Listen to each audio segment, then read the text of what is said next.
Welcome everyone to the cubesys and Microsoft panel discussion. Thank you for joining us today. This conversation is going to be around building secure work environments with the AVD smart desktops. My name's Astha. I work at cubesys, doing our marketing and growth, and helping customers get the best out of the technology and then talk about those stories. Delighted to be hosting you in today's session. Before we start, I would like to acknowledge the traditional custodians of the Gadigal land, both online and offline, on which we meet today. I'd like to pay my respects to elders past and present and extend that respect to any First Nations people joining us today, this morning. So at cubesys, we're all for secure work environments, not just as a technology objective, but it's like a leadership imperative, right? Increasingly hybrid kind of work environments. It's a data-driven, complex world. How we protect our digital workspace at cubesys, that defines how we empower our people. And we're joined today by a brilliant panel of experts. So first in line, we've got James Surridge. James is the lead infrastructure and cloud engineer at Merivale. I'm sure you would have gone to one of the Merivale venues and did a celebration or two. We then have Paul Maitre. Paul is the Azure Strategic Engagement Lead at Microsoft, and works in the small to medium and corporate side of the business. And then our very own Shabaz Darr. Shabaz is a senior cloud consultant here at cubesys, also a Microsoft MVP, runs his own YouTube channel, and yeah, an absolute cubesys nerd here on the panel. Shabaz will also be conducting the panel. With that, I'd like to talk about the discussion format. This discussion's being recorded. Use the chat window, guys, to ask your questions if you have any. It doesn't matter what part of the session you ask the questions. We'll cater to them and address them as we go. Yeah, the video and content will be shared with an email just after the event today or tomorrow. And with that, I'd like to hand over to Shabaz. You asked for that really good introduction. Welcome, everybody. As Astha said, my name is Shabaz Darr, I'm a senior cloud consultant at cubesys. As you can tell, I'm not a native Australian. I'm from the UK. Recently moved over to Australia. So I want to give a bit of a session agenda before we get into the crux of the sort of topics, and I'll be obviously speaking to Paul and James about it. So going to be a bit of a topic overview to just kind of build that sort of foundation of this topic first, and then we're going to be discussing conditional access policies, Microsoft Purview integration with AVD, encryption with AVD, and I want to touch on PAW as well, privileged access workstations, and I'll probably finish off with some Microsoft Defender for Endpoint. And ideally, we're going to be speaking to both Paul and James about their experiences, both from a Microsoft perspective, obviously, but also from James, especially that real world experience with AVD. So let's start off by just having a bit of an overview of the actual topic. So modern workplaces, when I was thinking about this topic, the first thing that came to mind is around how modern workplaces are facing this sort of a kind of rising cybersecurity threat landscape, remote working complexities as well, and much more diversity when it comes to the devices that are being used. Organizations need to balance that flexibility, security, compliance, and make sure they've got a scalable infrastructure at the same time. Secure, scalable, intelligent VDI environments, I think, empower those organizations to sort of protect their data, support remote working, which is so important, and adapt to these sort of evolving cybersecurity threats that I've mentioned. And it's important to provide like a centralized control. And one of the top most important things is that user experience as well. AVD for me is that sort of cloud-based VDI solution that delivers all that. It's secure, it's scalable when it comes to Windows desktops and applications from Azure. And it's kind of a smart desktop, and it enhances that sort of AVD intelligent, with its policy and automation. So we're going to be touching on that modern workplace and how to secure VDI, but also that concept of smart desktops throughout this panel discussion. So that brings me to sort of the first topic, and I'm going to bring in James shortly to discuss this. But when it comes to conditional access policies, obviously this isn't a feature of Entra, or Entra, depending on how you pronounce it, but it integrates with AVD. So Entra conditional access policies are going to enforce those policies based on your user identity, your device health, or your location, and they're going to integrate with sort of your Entra services as well. Supports MFA, which is obviously kind of a baseline when it comes to security. It's going to help prevent unauthorized access as well to your virtual desktop environment. I want to bring in James first from Merivale. Welcome, James. And you've obviously had some recent experience deploying AVD with conditional access policies. Can you just tell me how that's increased Merivale's footprint when it comes to your AVD estate? Yeah, sure. Good morning, Shabaz and everyone else joining. Look, I think here conditional access policies help firstly build a better zero trust model for our organization at Merivale. We always trust nothing, always verify scenario. And then secondly, I guess it provides granular controls and automation like security processes for multi-factor authentication and administrative overheads as well.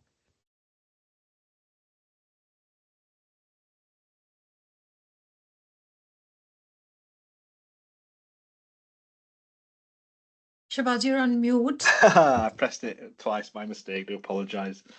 So that's really interesting to understand with that zero trust sort of policy that you've got there.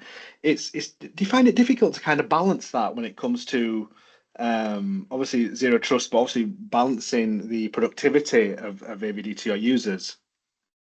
Yeah, definitely. But it also helps with the tech team. I would say from risk assessments are now conducted with users every time authenticating to ensure it aligns identity and compliant devices used, the location, sign-in scores as well. Yeah, 100%. So conditional access policies, they shift the baseline, right? And those expectations for identity and device security. So, James, what's the most impactful win that you got when you implemented the policy? I guess the most impactful win with CA policies be that it's enabled auditable, automated enforcement of security measures across our whole end-to-end devices in the business, with improved incident response while also reducing attack services inside our technology ecosystem around Merivale. For me, another powerful part of the conditional access policy is integration with AVD is the device compliance, and I think I mentioned in one of the first part of when I was sort of building this topic. There's so much diversity now with the devices that we use. The organizations are using not just laptops, but Apple devices. You can connect from your mobile phone. There's so much diversity now with that device in an organization. Using things like the sort of compliance area of conditional access policies helps you control the level of compliance of your devices that can access AVD. I think that's quite a powerful tool as well. Probably one of my favorite sort of features when it comes to the conditional access policy integration with AVD. So that's great. I think that's really good to understand, James, how your real life experience recently with AVD and the integration with conditional access policies. I want to move on to talk around Purview integration now. For me personally, this isn't that well known, the sort of integration. Obviously, Purview is the sort of compliance solution when it comes to Microsoft data compliance specifically. And in today's sort of threat landscape, and I've mentioned those sort of cybersecurity issues that we can have, an organization needs to be able to sort of detect and investigate and be able to respond really to these sort of security incidents very, very quickly and effectively. And obviously AVD provides sort of several capabilities that support that, but one of them is the integration with Purview with the forensic analysis and sort of the post-incident review. And that was something I kind of saw. I think the first time I saw it announced was at I think one of the AVD events I went to in back in the UK about a year ago.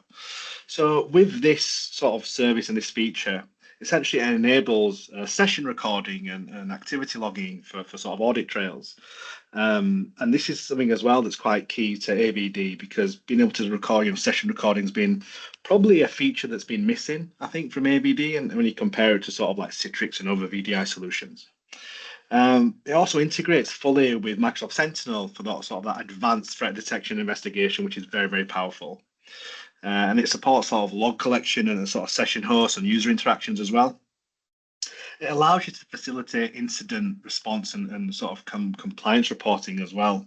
And the key factor is that it's event triggered. So, give you an example: if someone's in their session in AVD, they might do an activity that triggers the sort of session recording. For example, they might try and copy and paste a credit card number, for example, and you create that policy to trigger the session recording if they try to do that, and then you can use that as part of your investigation. I'd like to bring Paul in at this point from Microsoft. So Paul, Purview in general is obviously such a powerful sort of solution when it comes to protecting your data, which in most cases is your sort of IP, right? It's a company's or intellectual property. Can you give me your thoughts around how Microsoft Purview integrates with AVD to support data governance, compliance, and sort of that insider risk management, particularly in sort of scenarios involving remote work and sort of privileged access? Yeah, look, if I listen to what James and yourself are talking about, and thanks, James, for sharing some of your earlier comments there. One of the things we see, our thoughts are really looking at where organisations are going beyond just that traditional admin model and how they're just starting to embrace this tiered access, least privilege, zero trust principles, and really privileged access is really central to this. And if you look at Purview, it's that centralised platform for data governance, security, and compliance across all areas. So there's a clear emphasis, people then starting to move in with AVD and Purview, of going through looking at these tiered access models for some of their security practices. They're looking at tier 0 for domain admins, tier 2 for servers, and moving up more and more on that access layer.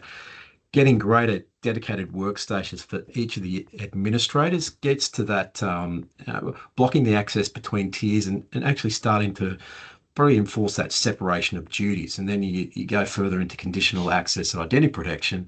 It then gets into that role-based access to enforce that through those conditional policies and protection risks and triggers like that you mentioned. So it's starting to enable this seamless and tightly governed environment across all these privileged roles. And touching on what you just said then with the forensic analysis, starting to look at how we start triggering into getting some of these investigations happen by recording these events based on these risk triggers. And then when you start bringing it all together, and it's something we're all focused on and getting this unified security component, let me say it again, get this unified security approach of bringing all Defender endpoints to ensure there's consistency around how you look at these threat detection environments. So I hope I've answered that question effectively, but I just see it bringing it all together in that unified security environment. No, actually, it's key what you've just said there, that unified security environment, because another part of that is the Defender for Endpoint integration and that sort of endpoint telemetry. And that comes from the integration with the Defender for Endpoint. And we are going to be touching on that later on. I'm not going to spoil that, but I just wanted to touch on it because you mentioned unified approach. And that real-time telemetry is what allows the Purview integration and that forensic investigation to have that real-time data, and that's the key, the real-time data to someone triggering that event in the forensic investigation in Purview, and that comes from the endpoint telemetry, which is that unified approach that you mentioned there, Paul. So very, very relevant, I think, and a very, very good point as well. So moving on. Now this is something that, funnily enough, I'm kind of working with a customer at the moment, looking at their existing AVD environment, and kind of doing a bit of a health check. And this is coming up everywhere. The fact that the session hosts just aren't encrypted. There's no encryption, host level encryption. So it's something that a lot of organizations actually sleep on. And look, host level encryption is going to ensure that the data that's stored on the session host or the VMs and the disk is protected from that unauthorized access. And we've mentioned that a few times, that unauthorized access to AVD. Even if someone does gain access to that sort of underlying infrastructure, it's critical to have these sort of safeguarding mechanisms for sort of sensitive information to make sure you can meet regulatory requirements as well. So utilizing something like Azure Disk Encryption for encrypting OS and the data disks is for me is a security baseline. It should be done a bit like MFA, right? It should be just like security baseline. MFA should be enabled. For me, when it comes to session hosts and AVD, disk encryption at the host level should be as well. It does support BitLocker integration for sort of the Windows-based session hosts as well. It's going to ensure that the data at rest is protected using those sort of industry standard encryptions as well. Another key aspect, it does meet compliance. Paul mentioned, security and compliance in that whole ecosystem and for data security and privacy perspective, and this does meet that. Again, I just want to bring in James from Merivale again, because I believe this is something that Merivale have implemented during your AVD deployment recently. Can you tell us a little bit about your experience with this integration and maybe any sort of difficulties you had with it, but also the benefits it's brought Merivale as an organization? Yeah, sure, Shabaz. Yeah, obviously we enabled encryption at hosts for the session host VMs in AVD, as it encrypts all the data disks, like you said, with the temporary data disks that are attached as well, and plus the operating system. It also enabled our secure boot functionality in the operating system of Windows. The setup utilizes, I guess, Azure Key Vault, which is what we utilize in Azure as well, which helps control and rotate those encryption keys that is used for the AVD host encryption. I guess we favored it because the business needs strong assurances that data remains protected at various layers of AVD, not just in one aspect of it at the user experience level, especially with our on-prem applications that really haven't progressed to cloud, and we need to get them access as well. So it sounds like as well, the fact that you've been integrating it with things like Azure Key Vault, again, it's just brought everything under one roof here, hasn't it? The whole sort of encryption solution, and that just shows, again, further integration with AVD.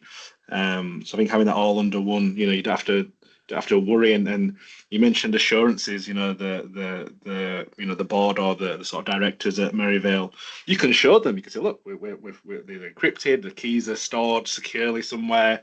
So being able to show them is very powerful as well. And I think when it comes to for me, an area where maybe some organizations, and as I mentioned, a lot of kind of environments that I see now, they just don't have this enabled as default. And I think integrating it with Azure policy, so you can set up an Azure policy to make sure this is enabled, again, is a massive win and very, very powerful as well. Definitely, I agree. So we've touched on quite a few topics about sort of obviously encryption and sort of purview so far. Just want to move on to talking about, now this is a topic that I find very interesting. It's a very niche topic as well, because it's around privileged access workstations. And funnily enough, this actually goes back to something, Paul, you mentioned about the admin tiering model, and this is very much in line with that. And I'll bring Paul in a second.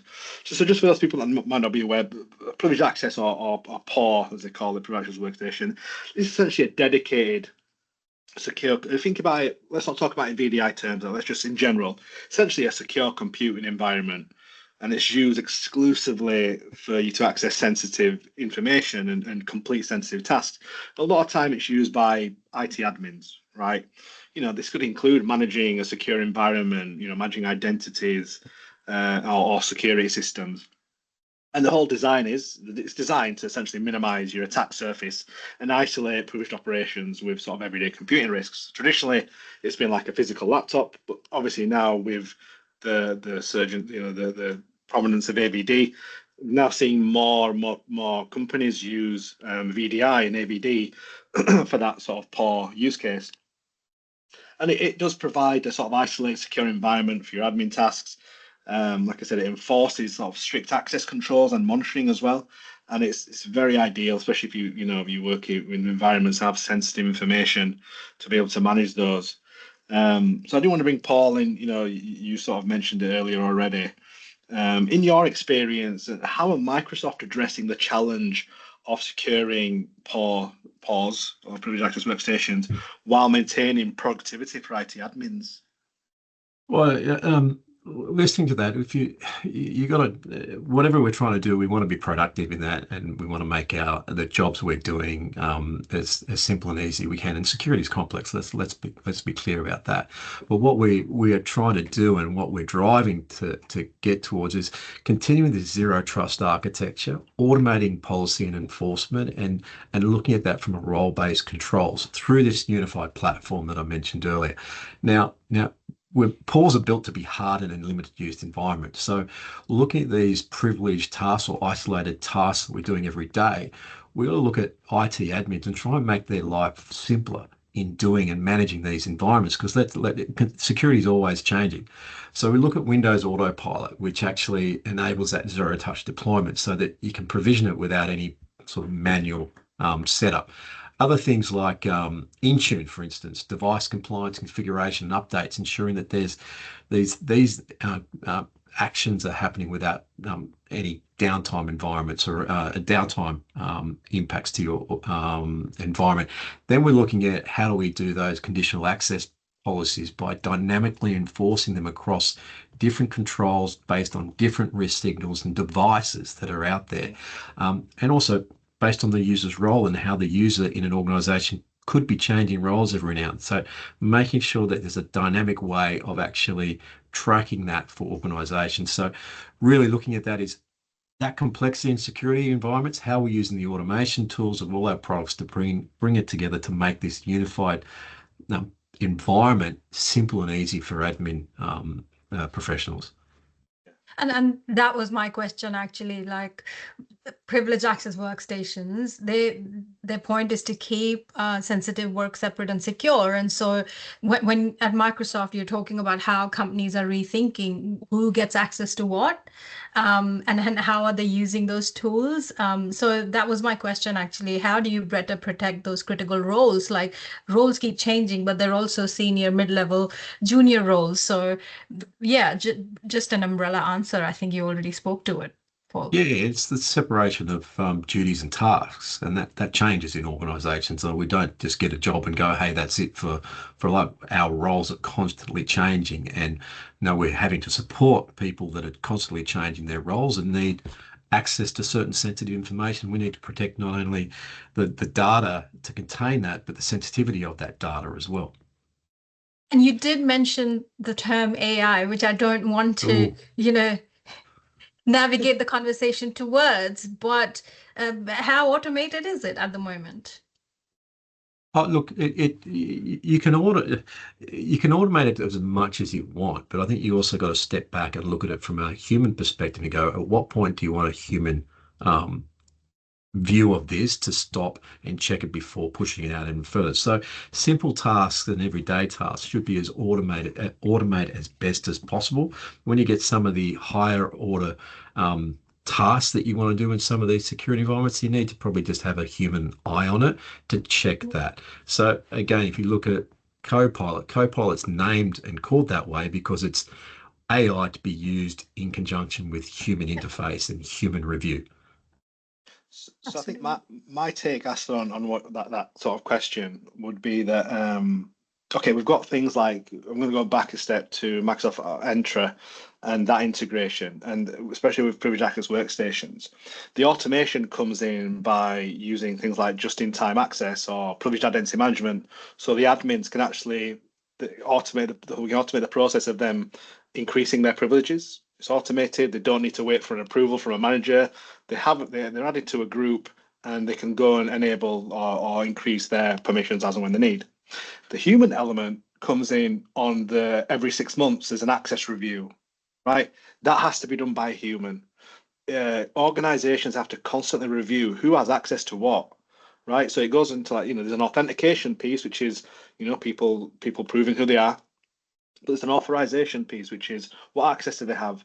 And the authorization piece has to be both automated to a certain extent, but it needs reviewing. So all the stuff we're talking about today is needs constant review from the organization. Who has access to what level do they have? Do they still need it? Job roles change, right?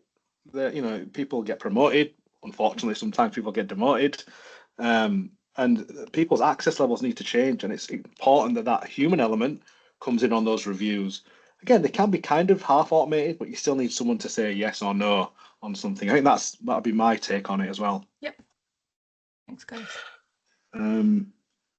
Okay, I mean, again, sorry, just to with privileged access workstations, I've had a couple of examples in a previous role where we've implemented it, and the most difficult piece I found is ensuring that admins stay productive. AVD is a productivity tool, right? It's part of this modern workspace where it's there to try and make you more productive. And the biggest challenge I've seen is that trying to, have the admin tiering and using PAW, but keeping admins and those people who are using them productive. And that's a difficult balance, which I don't know if there is a right or wrong answer to. Maybe someone in who's watching can let us know what they think about, that sort of balance between security and productivity. It's a difficult one. So let's move on. So this is again a very, very interesting topic when it comes to sort of integrating with infrastructure in general. For those who don't know Microsoft, so we're talking about Defender for Endpoint here. We're not talking about Defender for Cloud. Just to clarify, Defender for Endpoint is part of the Defender XDR suite. It comes with many other things like Defender for identity and all sorts. With AVD, we're going to specifically talk about Microsoft Defender for Endpoint, or MDE. So this is that enterprise grade endpoint security platform, and it does provide sort of advanced threat protection, like attack surface reduction and sort of automated investigation response. Automated sounded well, really Yorkshire then. Sorry, automated investigation response. When it's integrated with AVD, it's going to extend all those capabilities to that virtual session host, and that's then going to ensure that remote desktop session is protected, just like a physical server would be. So it provides endpoint detection and response, which is EDR capabilities. It enables that real time, and that's the key there: real time threat protection. Not delayed. It has that whole sort of integration with the M365 Defender XDR suite that I mentioned in that unified security management, which Paul has touched on a few times. And it supports things like vulnerability management and that attack surface reduction, which is this all about, really. So I'm going to bring both James and Paul in. Or we're going to bring both James and Paul in because you've both got some thoughts on this. But James, to you first. What benefits have Merivale seen with sort of onboarding AVD session hosts with Defender for Endpoint with your sort of AVD deployment? I guess the good things with it so far, we've seen just tech teams can leverage the built-in, automated playbooks to minimize disruption to our users and the business in Azure Virtual Desktops. And the cloud security integrates with other security platforms as well. So that's also beneficial. It's been handy.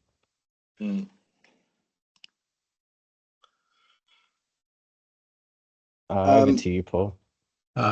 Looking at the best practice, you talked about the playbooks. I'd be looking at those sort of areas and looking at how are you leveraging what you already have, and potentially some of the endpoint plans like Plan 2, integrate it with other components of that environment. So it's all around how do you simplify your environment, get your single, I use this terminology, to get that single pane of glass happening to ensure that you can respond more effectively and around that whole physical and virtual environment. So integrating that with what do you call it, conditional access to block all that. So that, again, the best practice is to get that unified security view, which helps you reduce that surface attack area. So again, getting into the best practices that are on the portals, and people like cubesys can lean in and help you with. So that's probably where I'd be leading in addressing that point.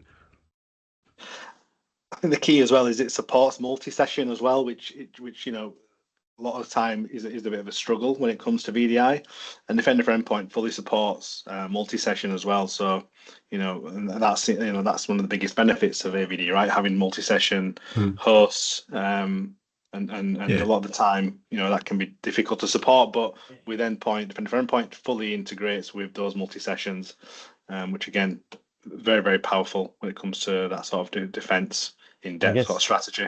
Sorry, Shabaz, I guess it also automatically installs with the Windows operating system when you deploy it as well. So it's a part of that natively as you go and install it. And again, I just want to touch on, Astha, you brought up AI earlier, so it's your fault. No, here we go. It's the automated sort of investigation remediation is very powerful. And if you think about it, again, it's that balance between where does the automation and AI come in, and where does the sort of intervention from a physical person come in. But the auto remediation can be the remediation could be the difference between like a security threat, like really getting deep into your environment, or it being remediated. How quickly you remediate that can be the difference in a lot of downtime, a lot of cost to the business. So having auto remediation, so if it does detect a threat, it knows exactly what to do. That's where AI and that sort of AI-driven auto remediation comes in, which again, Defender for Endpoint allows you to integrate with AVD. Again, can be massively, massively powerful. So I've got AI in again, that's just for you. Yeah, well, yeah, security can never be a standalone feature. So that unification that you guys keep talking about is just quite key here. But my question is actually answered for this topic. So yeah, we can move on to the next one.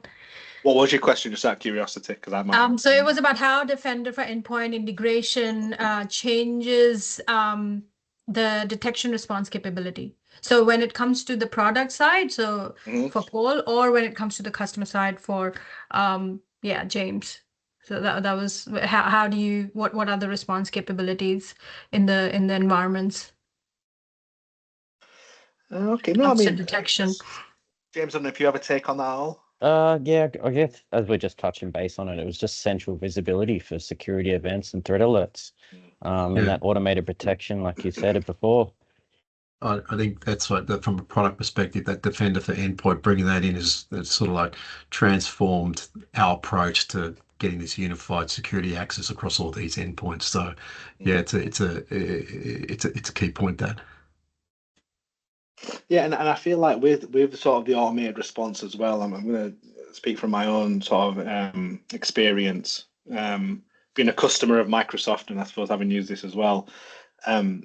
It saves the support team a lot of time and effort, right? Because having to try and find, having worked in a support environment myself, having to try and find where the issue is and try, in enough time to be able to fix it can be the difference between an attack being successful or not. So I think the auto remediation again allows you as a support team to, it's auto remediated, great, it's contained. Now let's actually spend time working out how it happened and being productive in that sense and stopping it from happening again. Someone's got in, it's been they've been stopped automatically, great. So now let's, as a support team, let's focus in on not happening again and increasing that posture and reducing that attack surface to make sure that doesn't happen again. I think that's where I would see it from a support team perspective, 100%.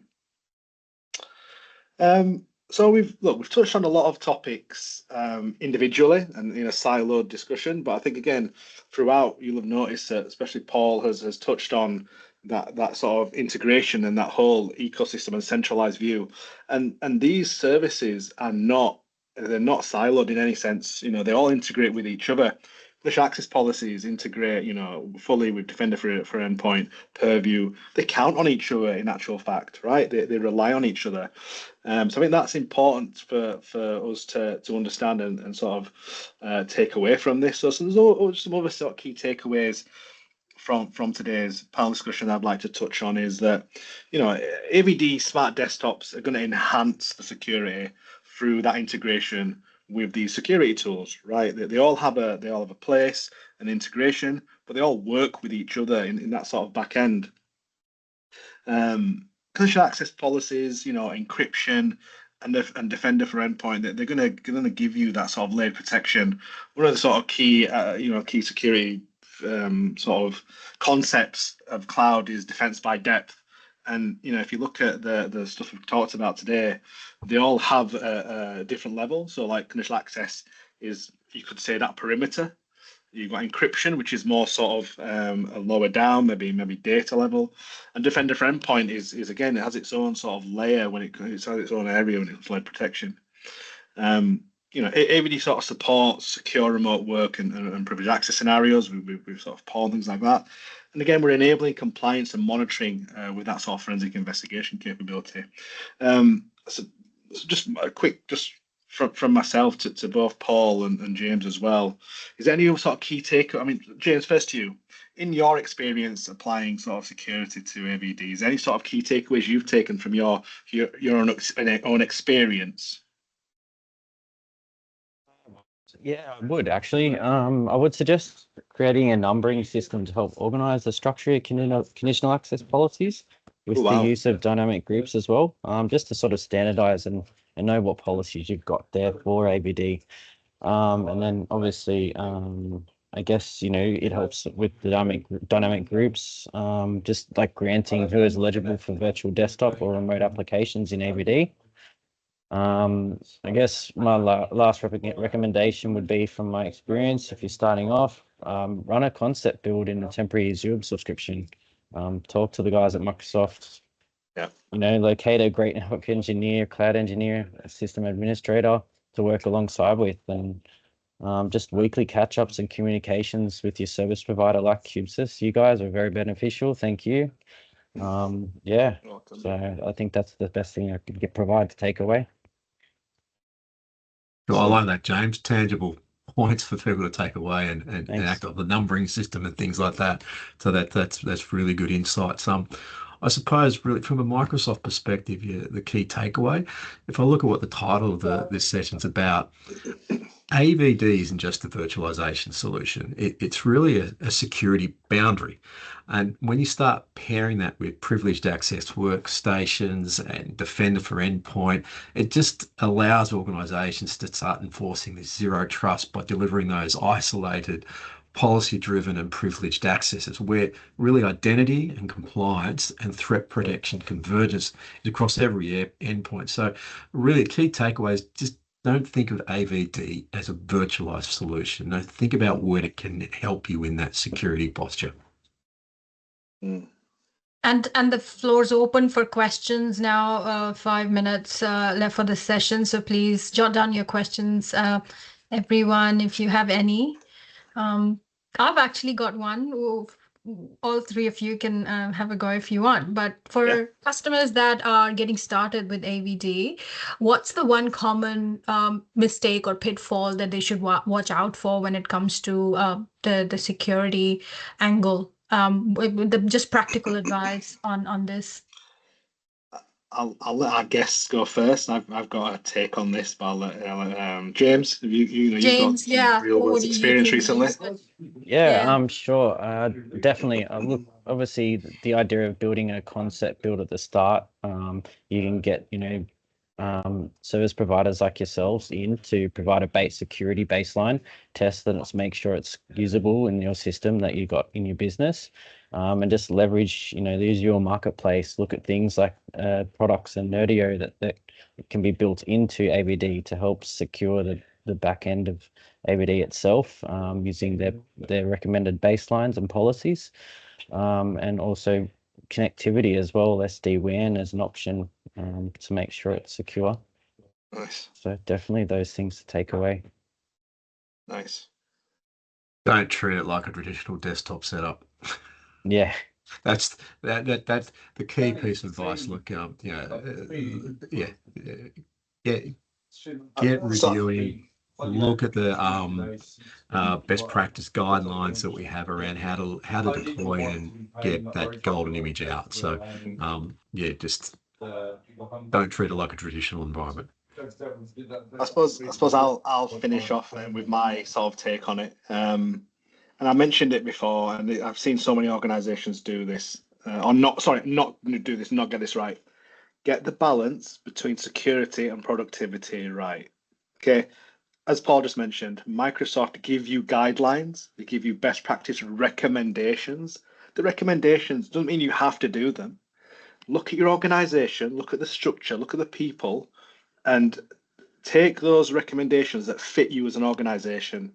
Because I've seen too many organisations just do everything, go zero trust, like to the letter, and then people can't do the jobs, and that's detriment to the product. First of all, they start resenting AVD, they start resenting they start resenting Microsoft, they start resenting the company that they work for, and it can have a detriment effect to not just productivity but you as an organisation. Get the balance right, security versus productivity. That's my final take on it. I've had a couple of weeks earlier this year where I was getting MFA every 2 hours, and I was like, this is a bit too much. All right, I understand security, and yeah, I raise support tickets literally every day. Astha, where were you? Sorry, we don't answer that. But joking aside, that is a common thing. It's a common complaint and that's probably because a conditional access policy is just either not configured correctly or is not performing as it should be. Which is what our senior cloud consultant Andy, he fixed it when when the other support team was not able to help, and that's it. It was all gone. It's back to normal. So just That's a very really small good, thing to mention. Really good example of what I mean, and getting that. How annoying was it? It was only for a day, but it was like frustrating, right? Well, if you're working on something that is ongoing and it's not being saved straight away, and you lose access, then yes, that's a productivity loss. And that's a perfect example to prove my point. I think that's a perfect example to finish on. So thank you very much. First, I just want to say thank you to both James and Paul. Paul's obviously a regular on the panel discussion, always some amazing insights, especially from that Microsoft perspective and from that experience. So thank you, Paul. And James, it's just so refreshing. It's just so refreshing to understand Thanks, your yeah, thank you. Oh. Cheers. Thanks, Shabaz, Paul, Asima. Thanks for your time today, guys. Fantastic. Same here. Thank you to our guest speakers. Thank you, Shabaz. Thank you all of you for joining and engaging with the content. We'll share the replay with all of you. We've got in the chat, we've got our upcoming events. So if you want to note them down, you want to join, please, you're more than welcome. And we've also listed some resources of previous AVD sessions and case studies and all of that. So yeah, all the resources are in the chat. But have a great Tuesday, and thank you for joining. Thanks, everybody. Thanks, everyone. Enjoy your week. Thank you.